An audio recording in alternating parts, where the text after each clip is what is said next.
ناظرین، قطر پر حملہ کیا قطر کی امریکہ کی مرضی کے بغیر ہوا، اور امریکہ نے اس میں کس طرح کی سہولت کاری کی؟ یہ جو حملہ ہے اس کا الٹیمیٹلی فائدہ اسرائیل کو ہوا ہے، کیسے ہوا ہے، اور وہ اپنے مرضی کے نتائج لے اڑا ہے، اور قطر کی اب کیا پوزیشن ہے، وہ کیا کرے گا، اور پھر یہ کہ باقی عرب ملک جو ہیں ان کے لیے کیا آپشنز رہ گئے ہیں اسرائیل کے حوالے سے۔ ان سب باتوں پہ ان کی تفصیلات کے ساتھ میاں طاہر۔ تو سب سے پہلے تو میں عرض کروں، میں نے پہلے بھی یہ بات کہی ہے کہ شروع میں ہی اسرائیل نے یہ بات بتا دی تھی۔ دیکھیں، اسرائیل ایک ایسا گنڈا، ایک ایسا بدماش ہے کہ جسے اپنی گنڈا گردی پر فخر ہے، اور وہ اس کو اعلانیہ کرتا ہے اس لیے کہ وہ اس کو اپنا حق سمجھتا ہے۔ تو گنڈا گردی کو اپنا حق اس لیے سمجھتا ہے کہ اس کے پیچھے دنیا کی سب سے بڑی طاقت سو فار امریکہ اس کے پیچھے ہے، اور بالکل کوئی گنجائش نہیں ہے۔ جو ہم امید رکھتے ہیں کبھی امریکہ سے، یا جو عربوں نے امید رکھی تھی، $400 ملین کی انویسٹمنٹ جو ہے وہ کی قطر نے، اور ایک جہاز اس کو تحفے میں دیا، اتنا بڑا جہاز اس کو تحفے میں دیا۔ دنیا کا سب سے بڑا جہاز جو تھا وہ ٹرمپ کو تحفے میں دیا، اور جس طرح اس کی آؤ بخت کی، اور پھر اس کی صرف ٹرمپ کی نہیں، پوری امریکہ کی وہ آؤ بخت کرتا ہے۔ امریکہ کا سب سے بڑا اس علاقے میں جو فضائی اڈہ ہے، جو دفاعی اڈہ ہے، وہ سب سے بڑا یہاں سے ہے۔ آپ سمجھیں کہ اگر ایک کمان جو ہے وہ سینٹرل کمانڈ سینٹ کام میں ہے، تو دوسری جو ہے وہ ادھر ہے، اس کی سینٹ کام کی جو امریکہ کے بعد وہ قطر میں ہے، اور پوری اس ریجن کی ساری جو آپریشنز ہیں وہ وہاں سے آپریٹ ہوتے ہیں۔ اس سب کچھ کے باوجود اگر اسے دوسرا امریکہ نہ کہا جائے تو غلط ہے، دوسرا امریکہ کہا جا سکتا ہے، امریکہ کی ایک سیٹلائٹ ریاست کہا جا سکتا ہے۔ اس کے باوجود اسرائیل نے وہاں پہ حملہ کیا ہے، اور یہ اب ثبوت آنا شروع ہو گئے ہیں کہ امریکہ کے جہازوں نے، وہ جہاز جو فیولنگ کرتے ہیں فضا میں، جہازوں میں فیول بھرتے ہیں، انہوں نے اسرائیل کے طیاروں کو فیول دیا ہے، کیونکہ اسرائیل سے فلائی کر کے قطر میں آ کے بمباری کرنا ایک لمبا فاصلہ ہے، اور وہ ایک فیول ٹینک کے ساتھ آنا جانا نہیں ہو سکتا۔ حالانکہ انہوں نے کوئی بہت بڑی کارروائی نہیں کی، وہ وسیع پیمانے پہ تو کی نہیں ہے، ایک ٹارگیٹڈ ان کی کارروائی تھی، اور وہاں سے وہ کر کے اور وہ واپس لوٹے ہیں، لیکن اس کے باوجود انہیں وہاں پہ جانے کے لیے رستے میں فیول کی ضرورت تھی، اور وہ فیولنگ امریکی جہازوں نے۔ پھر سب سے بڑی بات یہ ہے کہ اس طرح کی کارروائی کسی دوسرے ملک کے خلاف ایک دور دراز علاقے میں جا کے کرنا، یہ کوئی اچانک اٹھ کے یہ نہیں ہوتا کہ آپ نے ایک جہاز اڑایا اور جا کے بم مار کے آگے۔ یہ تو پہلے سے پلاننگ ہوتی ہے، انٹیلیجنس ہوتی ہے، پھر آپ نے سلیکٹ کرنا ہوتا ہے کہ کون سا آپ نے ہتھیار استعمال کرنا ہے۔ پھر امریکہ جو ہے وہ خود اب مان بھی رہا ہے کہ ہمیں اطلاع ملی تھی اور ہمیں اطلاع ہو گئی تھی۔ اس امریکہ پہ عربوں نے اعتماد کیا، اعتبار کیا، اس خاص طور پہ ٹرمپ پہ، تو کیا رہ گیا ہے اس ٹرمپ کے پلے؟ اور اس نے اپنی ساکھ ضرور خراب کی ہے، لیکن اس کی ساکھ خراب ہونے سے دوسروں کی ساکھ بڑھ نہیں جاتی، جب تک آپ اپنی ساکھ، اپنا اعتبار، اپنا اعتماد خود نہیں بڑھاتے۔ تو وہ اعتماد اور اعتبار کس سے بڑھتا ہے؟ آپ کی طاقت سے، آپ کے اتحاد سے، آپ کے عزم سے۔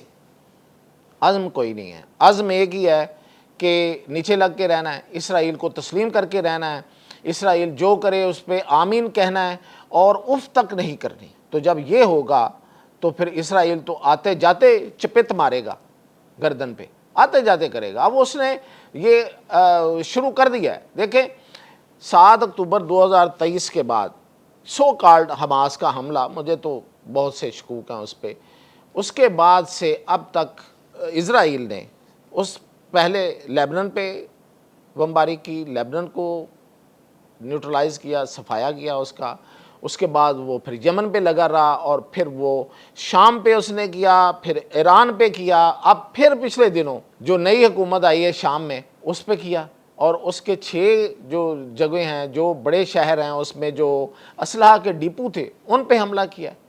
اور اسرائیل کس اسلامی ملک سے پنگا نہیں لے رہا؟ بتائیں، کوئی نام لیں۔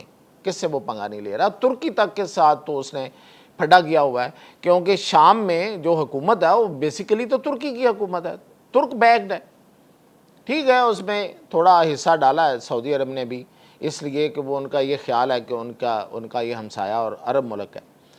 اصل میں تو ترک ہے پیچھے. اور وہ جو اسلحے کے ڈپو جن کو نشانہ بنایا پچھلے دنوں میں پرسوں, تو وہ سارے کے سارے ترکی کے لایا ہوا اسلحہ تھا. اور پھر یہ کہ سائپرس کے معاملے میں وہاں پہ اس نے باقاعدہ اپنی فوجیں اتاری ہوئی ہیں سائپرس میں, اور وہ ترکی کے ساتھ اس کا وہاں پہ بھی پھڑا ہے. تو کون سا ایسا ملک رہ جاتا ہے پھر؟ یہ کس چیز کا انتظار ہے کہ یہ لوگ جو ہیں یہ اکٹھے نہیں ہو رہے ہیں؟ یہ گریٹر اسرائیل کی طرف وہ قدم قدم نہیں, آپ سمجھیں کہ وہ میلوں کا سفر جو ہے وہ گھنٹوں میں طے کر رہا ہے. اور جس طریقے سے وہ تمام ملکوں کو اس نے اپنے تقریباً زیر نگین لے لیا ہے. عراق پہ حملے کیے اس نے, اور یہ سارا علاقہ جو ہے یہ اس کے گریٹر اسرائیل میں یہ علاقے شامل ہیں. عراق ہے, سیریا شام ہے, لیبنان ہے, اس میں پھر اردن بھی ہے, اور پھر اس میں مصر کا وہ سنائے کا علاقہ ہے جو زیادہ زرخیز علاقہ ہے, ڈیلٹا کا علاقہ ہے. تو وہ سارے اس کے پہلے سے ڈیزائن یہ ساری چیزیں ہیں. تو اب یہ جو قطر اور بحرین یا سعودی عرب یا یو اے ای, یہ دور دراز کے کچھ جو تھوڑے سے دور دراز پہ ہیں, ان کو بھی اس نے مار کے 2 3 4 اس طرح ٹھاپیں, جیسے وہ ٹھاپ نہیں مارتے, وہ اس طرح مار کے اس نے ڈرا دھمکا لینا ہے. ڈرا دھمکایا ہوا ہے پہلے ہی, اب تو اس نے باقاعدہ وہ کر کے دکھایا. تو یہ انتہائی شرمندگی کی بات ہے قطر کے لیے اور باقیوں کے لیے بھی, کہ جس طریقے سے اس نے ان کے ملک میں آئے ہوئے ان کے مہمانوں کو ان کے گھر میں مارا ہے. اب یہ اس کی بہانے بازی یا کیا مطلب یہ کہ کیا کر سکتے ہیں؟ کیا کر سکتے ہیں؟ کچھ نہیں کر سکتے. کیا ہے آپ کے پاس؟ کہنے کو تو بہت کچھ ہے. اویکس طیارے ہیں, کتنے مہنگے جدید امریکی طیارے ہیں. F-15 طیارے ہیں آپ کے پاس, قطر کے پاس میں بات کر رہا ہوں, کتنی بڑی ایئر فورس ہے. رافیل کتنے سارے طیارے ہیں ان کے پاس. پھر وہ ٹائفون فائٹر, یورو فائٹر جو ہیں, جو یورپ کے بنائے ہوئے جدید طیارے ہیں, وہ بھی ہیں. تو کیا کیا انہوں نے؟ اب وہ جو F-15 ہے وہ اڑ رہے ہیں ہوا میں لکیریں ڈالنے کے لیے, وہ فضا میں لکیریں ڈالتے پھر رہے ہیں تاکہ وہ راڈار میں پتہ چلے جی کہ وہ فضا میں اڑ رہے ہیں. پہلے کیوں نہیں اڑے؟ پہلے کوئی اطلاع نہیں تھی. کیا مطلب اتنی طاقت ہی نہیں ہے؟ کیا اسلحہ رکھ لینے سے اسلحہ چلانے کی ہمت نہ ہو تو آپ کا دفاع ہو جائے گا؟ تو یہ صورتحال جو ہے یہ دیکھیں, یہ گریٹر اسرائیل کی طرف ہے, اور جب تک یہ متحد نہیں ہوتے تو سب سے پہلا ٹارگٹ ان کو پتہ نہیں کب سمجھ آنی ہے وہ عرب ہے. اسرائیل کا صہیونیت کا سب سے پہلا ٹارگٹ جو ہے وہ عرب ہے. اس کے بعد کسی اور کی باری آئے تو آئے, تو پھر جب آئے گی وہ دیکھیں گے. لیکن یہ ہے کہ یہ عربوں نے تو میرا خیال ہے کہ اب بہت کچھ دیکھ لیا ہے, اور شاید یہ آخری شکست اور آخری ہزیمت بھی دیکھنا چاہتے ہیں.